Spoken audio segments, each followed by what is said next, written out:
everybody! Oh, hi, audience. We just watched Disaster Artist. Oh my god. I've been waiting for this movie for a long time. I thought this movie was going to be amazing, and it fucking delivered 100%. It was... It's weirdly heartwarming and inspirational. I was a big fan. Hilarious. I was a big fan of the book. Like, when it first came out. I got it day one. Devoured it, probably read it in less than a week. Which is fast for me. Especially if you've already devoured it. Jesus. This movie, there was a lot that it didn't go into, but of course, I'm not sure what I was expecting there. The stuff about like Wiseau's past, like the theories and stuff, I knew that wasn't going to be in the movie. Yeah, because not only is it speculation, but Wiseau himself fucking hates that. Right.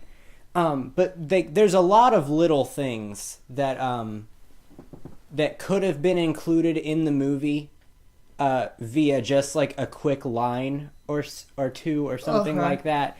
But that's just nitpicks, and nobody's going to notice it if they haven't read the book. Okay, yeah.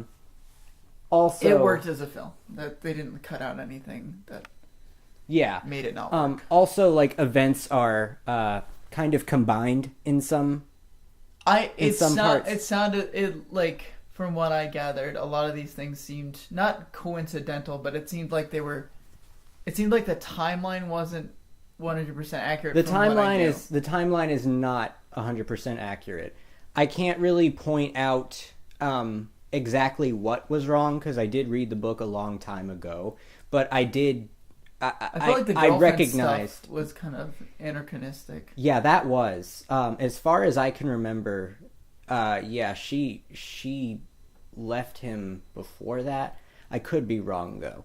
The internet will tell me if I am. Probably left him for a different reason too. Yeah, but anyway. So yeah, this movie's great. James Franco does a fantastic fucking job as Tommy Wiseau. Can I just say, I was not skeptical of James Franco. James Franco is a madman who will do anything to become... He became Tommy. And I knew that was going to happen. I saw the trailers and I was like... There were some shots where I thought it was Tommy for a second. My brain registered it as when Tommy. he's wearing the sunglasses... You can't tell. Yeah. You cannot tell. The sunglasses and that Fisher hat... it looked like photos I've seen of Tommy, like, behind the scenes and stuff like that. Yeah. I did not really, from the trailers, buy Dave Franco as Greg Sestero, and then he grew the fucking beard, and I was like, holy shit, it's Greg! Yeah. It freaked me out a little. And I turned to you at one point, I don't know if you heard me, I said, holy shit, it's Tommy Wiseau and Greg Sestero. Yeah. Like, I was just like... Yeah, there's a shot. God. There's a shot when they're walking into the studio, like, for their first day of filming, and it shows them, like, walking side by side from the back, and it looks just like them. Oh, what is it set to? Oh, Faith No More. Yeah. Epic. Yeah. I'm not just saying epic, that's the name of the... Yeah, I know. Song. The first act of this movie, I'll say, it starts off a little slow.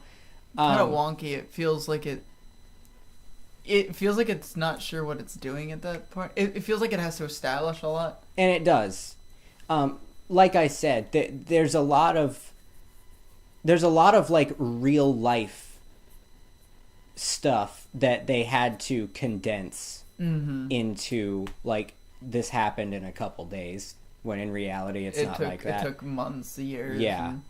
And, but like I said, I don't know how they could have fixed any of that stuff. And like I said, if you don't know the true story going into this, it's not going to bother you at all. Yeah, I noticed that there was a few things that went against what I read. I didn't read the book in full. I mean, I heard part of it. Yeah, we just listened to Greg Sestero's audiobook a little bit. But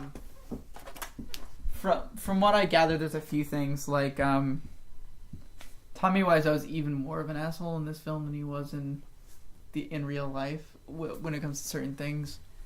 Like there was some like I heard that he was actually incredibly nice to the woman playing Claudette.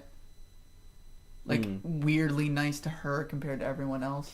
I don't remember that, but he was a dick on the set of The Room. I know that, but I'm saying like I don't think this movie played it up at all. Well, I'm saying like things like the actress playing Claudette passing out. Yeah. That seems I don't like know. invented. I don't know. It could be. I don't remember. And I did read this that the entire Malcolm in the Middle plotline was invented for this movie. That did not happen. Yeah. And I read something about Greg saying that he thought that was the only point that was out of character for Tommy because he says he doesn't think Tommy would have said no to him. Mm-hmm. He said they did have a minor argument, but it was more of he wanted to shave his beard after the movie was made so that people wouldn't associate him with the movie. But yeah, this movie does take some liberties. Oh no, I'm not saying it stays true to the heart. Oh yes, of course, who these people are. Yeah, Tommy Wiseau is, and Tommy Wiseau approves. Tommy Wiseau approves of this movie, so. It can't be that bad. Well, that doesn't mean it's accurate. Definitely, I'm joking.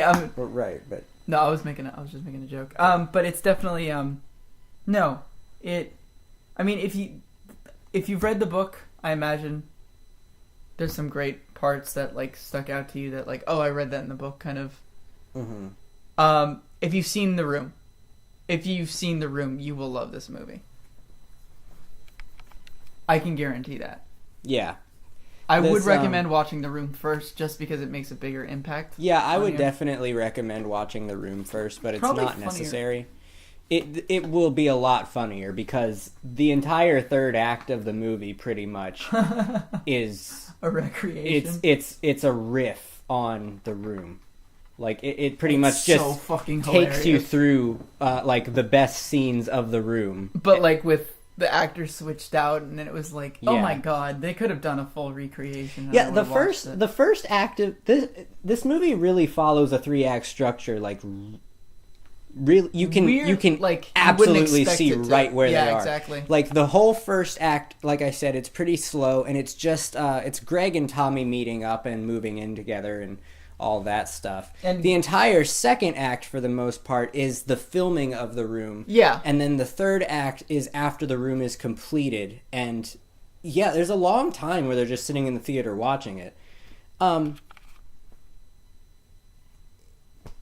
It's a simple movie to talk about, but you gotta see it. Yeah, it's not even. I'm not saying this breaks down barriers or makes you question life like 3 Billboards does. Holy shit. No, but this movie is just, it is a fucking delight. It is probably one of the I've laughed harder in this movie. I was crying laughing, and movies don't usually do that to me. It's got to be more of a real life thing. But that, and it's not just a dumb little like comedy movie. No, it's got a great. This is story. a legitimately. It's a tearjerker. It's heartwarming. It's inspirational. That's what I was gonna say. This is a legitimately inspirational movie. Oh my god! It makes me feel like it just Tommy. All Tommy Wiseau had was drive. He had no talent. Well, he had money, but he had no talent. He had no real solid idea of what he was doing. But he was so fucking determined that it got made, and now it's famous. Like, yeah. It really is, like, just try your fucking hardest, and you will win. And also the power of friendship, which, I mean, the friendship between Greg and Tommy, I think that was, like, again, The Room probably wouldn't have gotten made if it weren't for both of them. Also, I think this movie teaches a lesson that isn't really taught a lot, and that's that even though it's that you can still achieve success even though that success might not be the same kind of success you were striving for.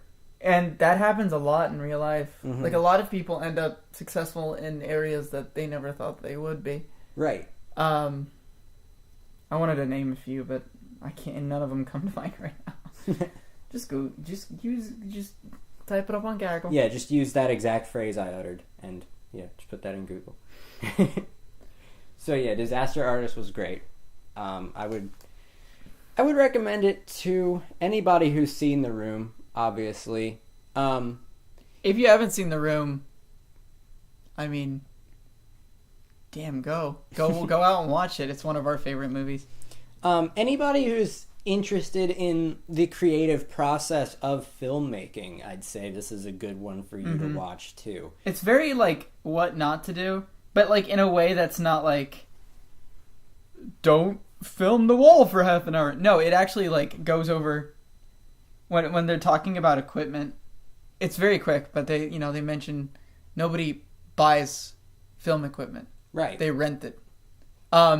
Nowadays it's actually a little more custom to buy film equipment, but the big studios still rent them. Yeah. Very often. Especially with like things like IMAX cameras. Mm-hmm. That's always rented. There's very few IMAX cameras in the world. But like, yeah, Hollywood tends to rent rather than buy because technology is constantly changing. But of course, that doesn't stop Tommy.